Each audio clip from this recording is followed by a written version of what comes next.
महेश अपनी बेटी कुसुम के साथ गांव से एक बड़े शहर में आता है। महेश की बीवी सुनीता का कुछ समय पहले ही देहांत हो गया था। महेश और कुसुम शहर में एक छोटे से मकान में किराए पर रहते थे। उनकी हालत बिल्कुल भी अच्छी नहीं थी। उनके पास इतने भी पैसे नहीं थे कि वो दोनों वक्त का खाना भी आराम से खा सकें। जो कुछ पैसे उनके पास थे वो मकान के मालिक को दे दिए थे। वो दोनों बहुत परेशान थे। अब खाने के लिए भी पैसे कहाँ से आएंगे? पापा, अब हमें कुछ करना चाहिए। हमें शहर में आए हुए बहुत दिन हो गए हैं।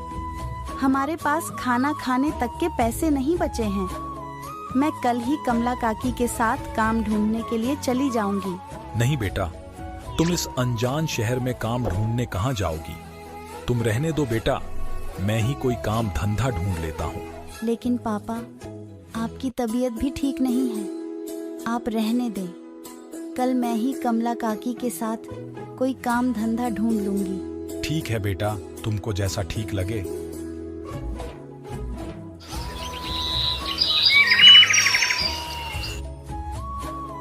अगले दिन कुसुम कमला के साथ काम ढूंढने जाती है।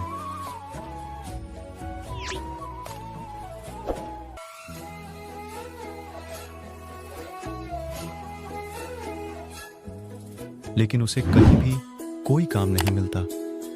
वो बहुत दुखी हो जाती है।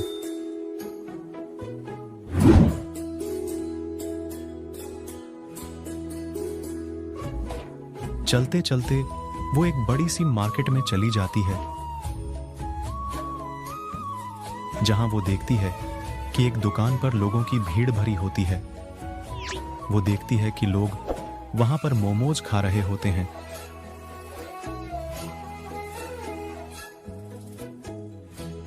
अरे काकी, यहाँ भीड़ कैसे हो रही है?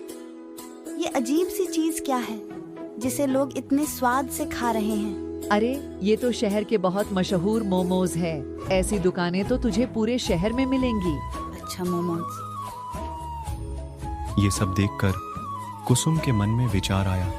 उसने सोचा कि अगर मैं भी मोमोज की दुकान खोल लूं तो मुझे कोई काम धंधा ढूंढने की जरूरत नहीं पड़ेगी और घर की सारी परेशानियां भी दूर हो जाएंगी।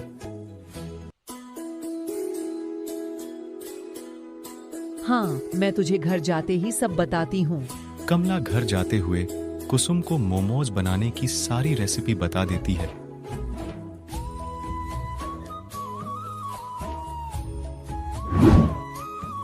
और फिर वो दोनों घर पहुंच जाती हैं।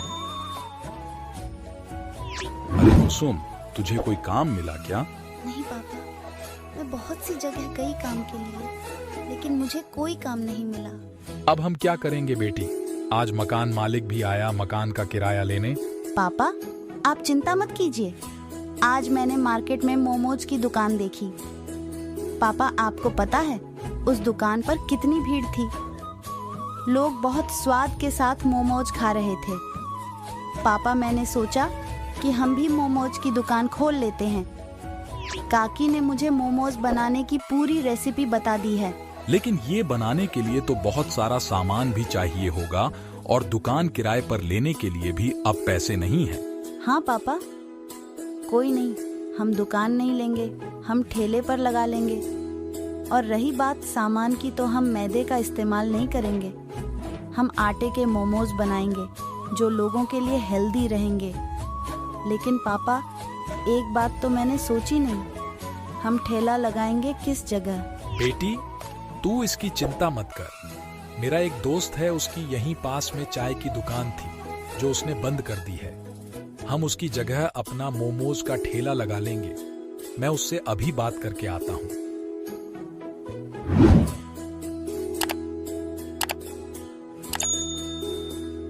कुसुम मोमोज बनाने की सारी तैयारी करती है और सुबह उसी जगह पर ठेला लगा लेती है जहां महेश के दोस्त की चाय की दुकान थी। वो बहुत खुश होती है, लेकिन सुबह से दिन और दिन से शाम हो जाती है। उसके ठेले के पास कोई भी मोमोज लेने नहीं आता। वो बहुत दुखी हो जाती है। कुसुम, तू परेशान मत हो, हमारा नया काम है ना, तो इसीलिए कोई नहीं आया। तू हिम्मत मत हार, हम कल फिर आएंगे। ऐसा कहकर वो दोनों ठेला लेकर घर की ओर निकल जाते हैं। कुसुम एक भी मोमोज न बिकने पर बहुत दुखी होती है। पापा मुझे माफ कर दो, मेरी वजह से जो आपके पास कुछ पैसे थे वो भी खत्म हो गए। अरे तू चिंता मत कर, भगवान के घर देर है लेकिन अंधेर नहीं, हम कल फिर जाएंगे।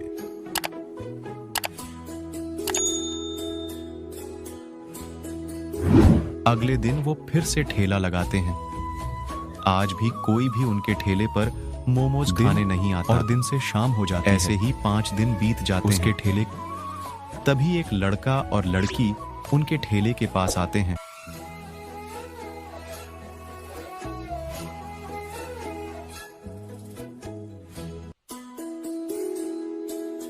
क्या आप हमें 2 प्लेट मोमोज देंगे?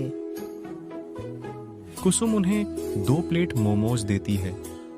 वो दोनों मोमोज खाते हैं और तभी लड़की कुसुम से बोलती है, इतने हेल्दी मोमोज तो मैंने आज तक नहीं खाए, और आपने जो मोमोज के साथ चटनी दी है बहुत टेस्टी है।